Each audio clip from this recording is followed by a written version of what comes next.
இங்க இருந்து சுமார் 3 கிலோமீட்டர் தொலைவில் உள்ளது. அது எங்க இருக்குன்னா இங்க இருந்து 3 கிலோமீட்டர் தொலைவில் இருக்குது அப்படின்றத இங்கிலீஷ்ல எப்படி சொல்லலாம்னு பாத்தீங்கன்னா இட்ஸ் இட்ஸ் இட் இஸ்ன்றதை தான் நம்ம இட்ஸ்ன்னு சொல்றோம். ஓகேங்களா?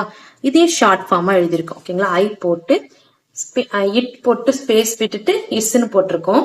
இதுவும் இட் இஸ் தான். இதை வந்து இட்ஸ்ன்னு சொல்லணும். ஓகேங்களா? It's I T apostrophe S it's. ஓகேங்களா? ஷார்ட்டா எழுதுறதுக்காக நம்ம இப்படி ரைட் பண்ணுவோம். ஓகேங்களா? சொல்லும் போதும் இட்ஸ் அப்படின்னு சொல்லணும். இதை இட் இஸ்ன்னு சொல்லுவோம், இதை இட்ஸ்ன்னு சொல்லணும். ஓகேங்களா? இட்ஸ் சுமார் 3 கிலோமீட்டர் தொலைவில் உள்ளது அப்படின்னா it's about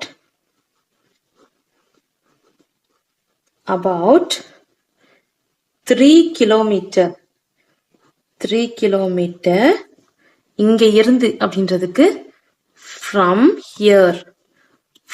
here it's about 3 kilometre சுமார் 3 கிலோமீட்டர் தொலைவில் இருக்கு அப்படின்னு சொல்றோம்ல.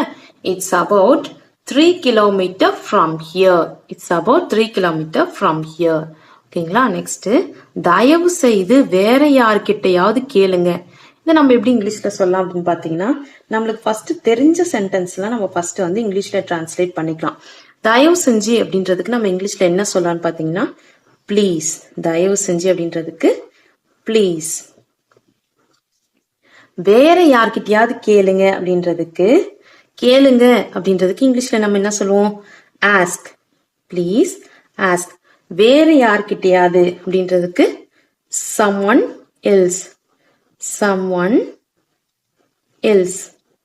Please ask someone else. Please ask someone else. அது மாதிரி சொல்லலாம். ஓகேங்களா? ஓகே ஃப்ரெண்ட்ஸ், தயவு செஞ்சு வேற யார்கிட்டயாவது கேளுங்க அப்படின்றதுக்கு ப்ளீஸ் ஆஸ்க் someone else. ஓகேங்களா?